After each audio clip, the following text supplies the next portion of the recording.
Nous y retrouvons surtout les petits chanteurs japonais du Rassemblement international.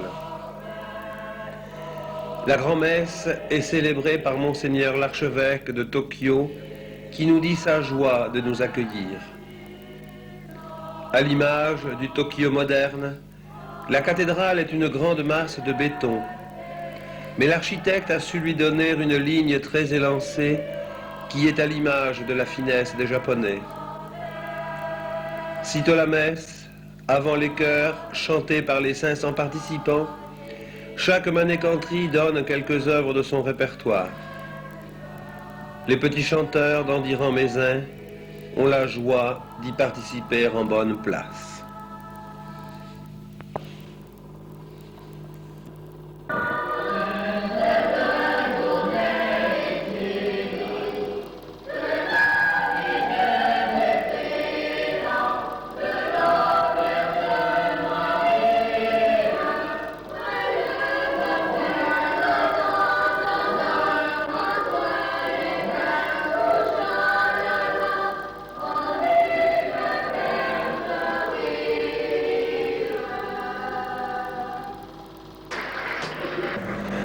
Dès que toutes les manécanteries présentes ont donné un aperçu de leur répertoire, Monseigneur Rouquayrol, président de la Fédération française, mais surtout président de la Fédération mondiale des petits chanteurs, dirige l'ensemble des 500 choristes.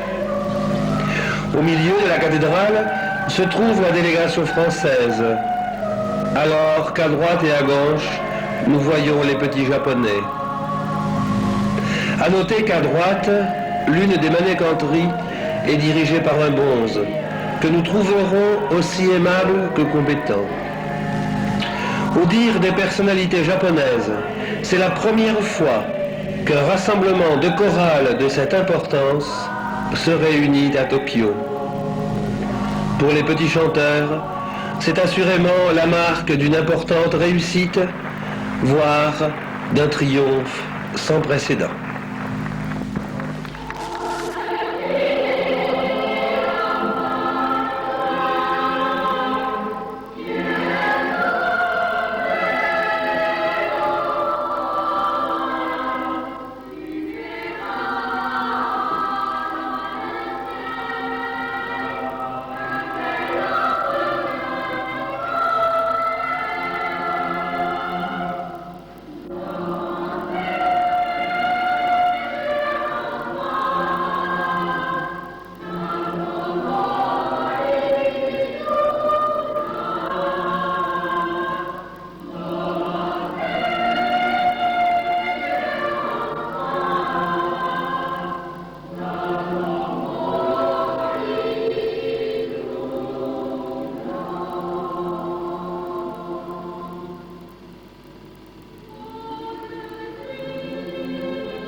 Ce que j'ai à la jambe, mais regardez, là en bas, et j'étais piqué par une bête énorme, paraît-il. De suite, j'ai eu 42 fièvres, ma jambe était rouge jusqu'en haut. Vous voyez, on m'a fait un pansement, je suis allé à l'hôpital. Heureusement, le médecin tout de suite a compris. Je me souviendrai longtemps de cette piqûre, de cette grosse bête, qui était peut-être toute petite. Mais enfin, j'ai 42 fièvres. Ça va mieux. À 2 heures de train au nord-est de Tokyo, dans le parc national de Nikko, un merveilleux lac aux yeux verts et bleus suivant la couleur du ciel. Hélas, aujourd'hui le ciel est gris, mais l'ambiance est au beau fixe et à la joie.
Dédé, notre chauffeur, est pensif.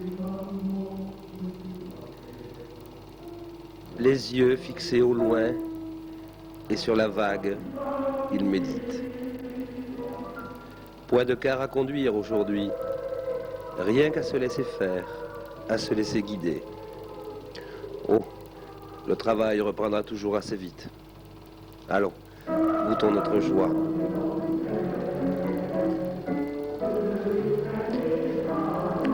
Vous voulez que je vous le dise? Eh bien, conduire mon car, c'est toute ma vie. Mais à tout prendre, je suis bien heureux aujourd'hui. Allez, gardons le sourire.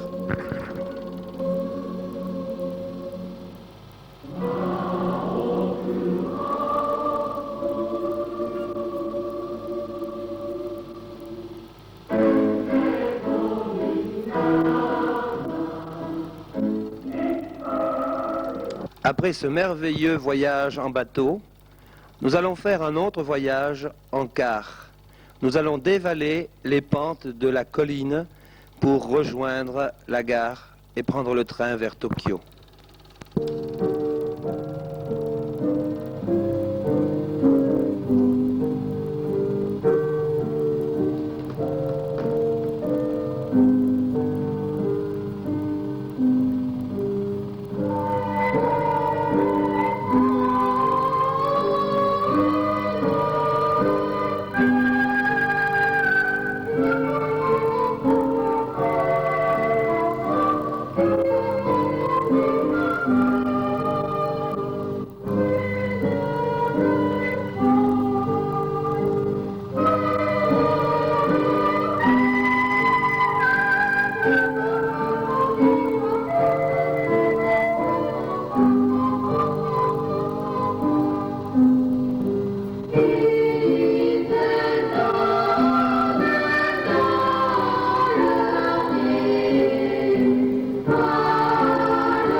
C'est malheureusement sous la pluie que nous visitons le sanctuaire Toshogu dédié à Tokugawa Ieyasu qui a vécu au XVIe siècle. C'était le fondateur du shogunat des Tokugawa. Il a été construit par son petit-fils Iemitsu. C'est entre 1634 et 1636 que cette construction s'est vue revêtir de la splendeur du style grandiose que nous avons sous nos yeux.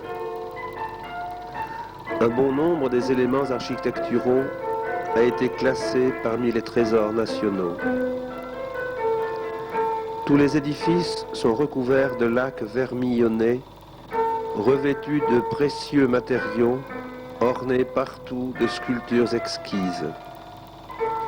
Les caractéristiques architecturales du sanctuaire Toshogu sont les suivantes. La disposition harmonieuse d'un si grand nombre d'édifices dans un cadre restreint.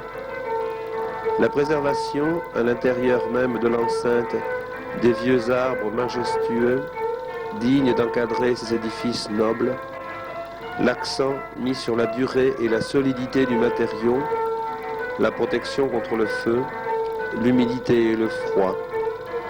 Enfin, le luxe et l'exubérance de la décoration qui témoignent éloquemment du haut degré de développement des arts à cette époque. On peut ajouter par ailleurs que nous trouvons ici un amalgame raffiné des deux architectures bouddhique et shintoïste, avec d'un côté une pagode à 5 étages, un abri clocher et une tour cylindrique, de l'autre un torii, une citerne sacrée et un oratoire. Tout cet ensemble se trouve sur une surface de seulement 2728 mètres carrés.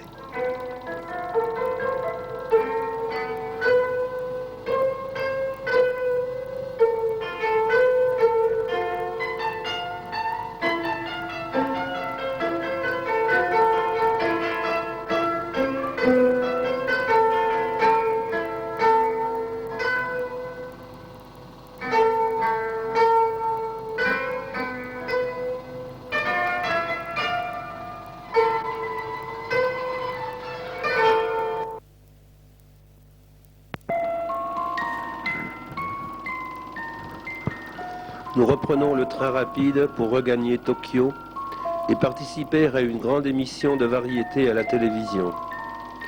Nous irons dans les studios de la NHK, la chaîne la plus importante des 14 chaînes de télévision en couleur du Japon qui émettent 24 heures sur 24. La vedette du spectacle sera Serieille. Les chœurs des manécanteries françaises et japonaises seront sous la direction de Monseigneur Rouquayrol. Nous entrerons dans les studios à 10h30 le matin pour en ressortir le soir à 19h40, après une merveilleuse journée à la découverte de la télévision japonaise.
Les voix se font tristes, Le cœur n'y est plus. Nous partons vers l'aéroport Haneda de Tokyo, où à 21h30, notre avion s'envolera et avec lui nous quitterons le Japon. Aucun de nous sans doute n'y reviendra. Mais si l'un ou l'autre y revient, pourra-t-il jamais revivre ce que nous venons de vivre ?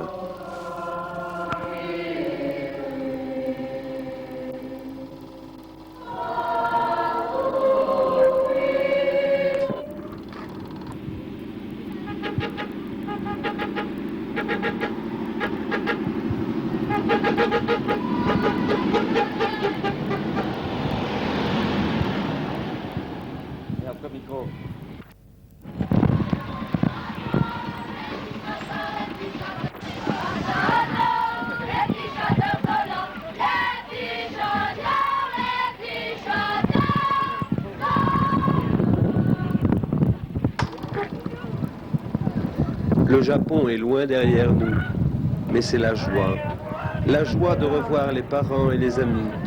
La joie de pouvoir raconter pendant des heures et des heures toutes les merveilleuses aventures de la manée.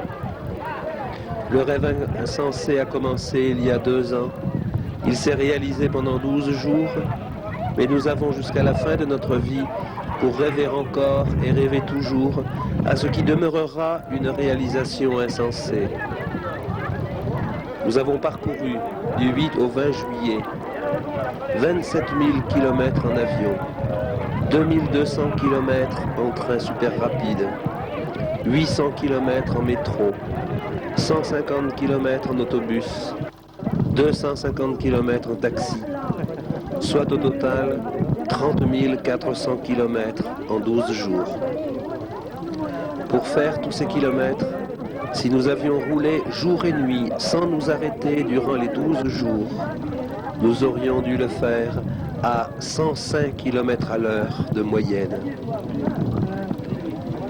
La municipalité de Mézin et celle d'Andiran avaient décidé de nous accueillir à l'arrivée avec de chaleureux discours et un grand vin d'honneur.